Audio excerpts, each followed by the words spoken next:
This is TWiT. I put this in here because I'm actually a big fan of this game on VR. Rec Room is a you social... haven't been on the show. You haven't been on the show when I've been talking about it.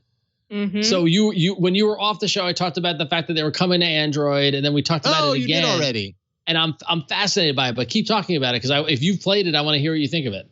Mm-hmm. Oh yeah. No, I played actually during the pandemic. This was a game because we have 2 quests here, and at one point I had and we have a PlayStation VR, and so at a certain point during the pandemic, we were all locked away, right? Like we couldn't get out or whatever, and so I would give my girls a Quest headset, and then I'd take the PSVR because it's not nearly as good as the Quest, but I would deal with it so that they didn't have to.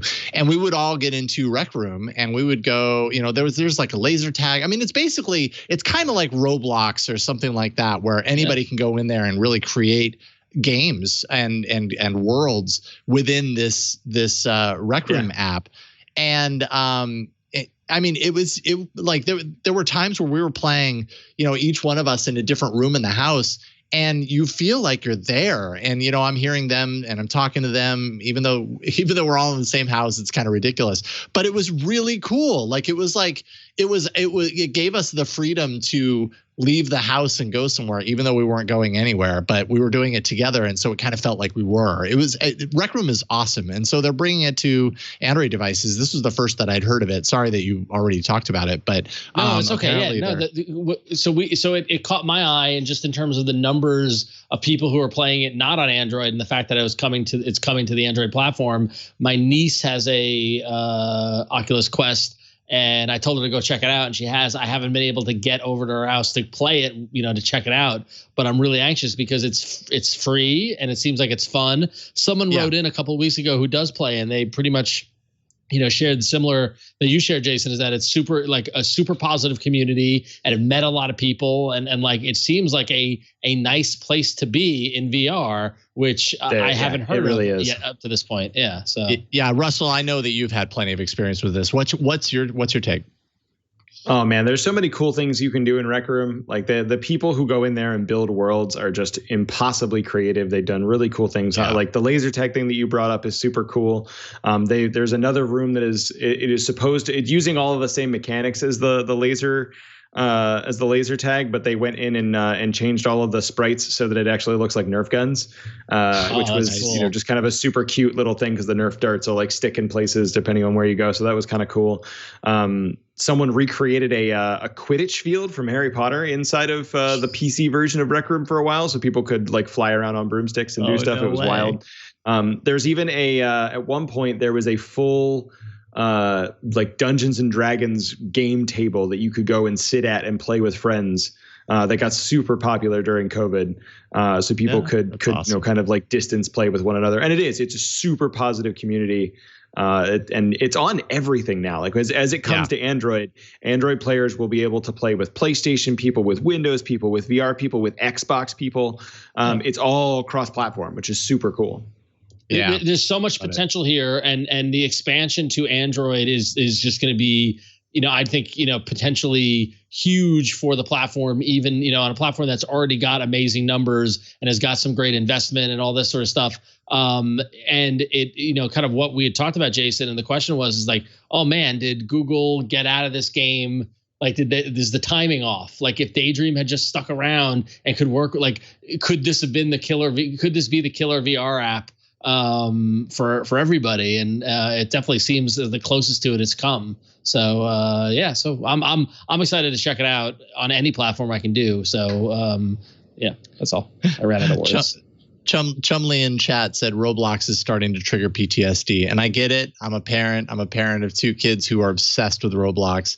But the idea is, so I apologize for using the Roblox reference, but it's just the closest thing that I can compare it to. There's endless streams of games that are created by people in there. And especially when you're doing VR and experiencing it, you really get pulled into this other world. And it's just really cool to see what people's creativity comes up with, because the games are super compelling in and of themselves. It's not like this is neat, but the game is not fun. Like, the games are fun. Yeah. I've wasted hours playing this. Not to get distracted by Roblox, but there was an article in the latest issue of Wired. The headline was how Roblox became a playground for virtual fascists, and how thousands of players flocked to a digital world filled with draconian rules, slavery, and anti-Semitism. Yeah, so that was like, ugh. But on the other hand, I've heard Rec Room is nothing but good-hearted, creative fun, and like it's limitless in its potential. So the reality is anyone can create and play these things. So I imagine I'm purely guessing that if you look hard enough on Rec Room, you're going to find something that's iffy. Yeah, you know what I mean? Like, I haven't stumbled upon it, but I would guess their moderating it's community driven, is pretty good. So, like the moderating team is pretty good, and they have a uniquely positive set of anti-abuse tools. Nice. So if someone feels uncomfortable in a space, it was something that got built really early for Rec Room, which is also unfortunately not super common in VR. So there's a lot of tools in there for people to feel safe, and for the people running it to make sure that it is something for everyone. And that's super important, because like I won't mention the company, but I at my day job I had a long series of calls with a kind of virtual space, not VR, but like a virtual space kind of application, and basically what we butted up against was their ability to provide protection and moderation against unwanted interaction, right? And like, and this company's a startup. They kind of launched a few months before the pandemic and blew up during the pandemic, and a lot of people having fun really using it. But like, the scale of what we were talking about in terms of what we could bring to the platform, seriously, like, trolling and safety is top of mind. And these companies have to have those kind of safeguards in place, and if they don't, then it can't be an unsafe place, or a potentially unsafe place for the community. So it's relieving to hear that Rec Room has done that early. It's smart. But Russell and Jason, what is the discovery experience like in Rec Room? Because what I imagine, if there's so many things that people create and so many people doing it, like, is it almost like trying to find something to watch on Netflix? Like, are you able to find what you're looking for? I'm going to date myself here, but I think, Ron, you'll get it. It feels a lot more like trying to find the IRC channel that your friends are in. The discovery is not, it could definitely be better. They highlight a lot of stuff that are like, this is the thing that we're highlighting this week. And they do that, but there's just so much content there, and it's all sorted by different things. But even, finding something on a regular basis, I'll find someone has shared something on Twitter and been like, hey, check out this VR chat thing that I've never seen before. Not VR chat, Rec Room. I've never seen this thing before. And I have to go and ask them for what the room tag is, because when I go and search for it, I can't find it. So discoverability is a remaining challenge just due to the scale of the place. But it is something that the team is constantly working on. Yeah. Is it almost like trying to find that news group? That's exactly right. If you know the room code, then getting in is super easy, but finding it can sometimes be a challenge. But build abuse tools first. Every company everywhere, please build abuse tools first. Preach. Yeah. Absolutely if agree. If you're doing community, it's got to be the biggest thing you do. Yep, agreed. Yeah. And I mean, it's even an extra level, when you're doing that with VR, because it's such an invasive, it can be such an invasive experience, because you're not just looking at something on a screen, like you're within an environment. Oh yeah. Any sort of abuse. My favorite anti-abuse tools inside of any VR thing is when there are these like personal space bubbles. Yeah. And if someone puts their VR avatar too close to your face in VR, they just disappear. There are a couple different companies that do that. I think Big Screen is another one that does it, where they just you define a personal space bubble, and another VR avatar cannot come within that bubble. They vanish. That's perfect. And that's a huge thing for people who want to set stuff like that up. It is an abuse tool that not nearly as many VR companies use, but I agree. Like, when you have that, where someone can as close to literally as you can imagine get up in your face, like, having tools like that is tremendously important. That's really good. Yeah.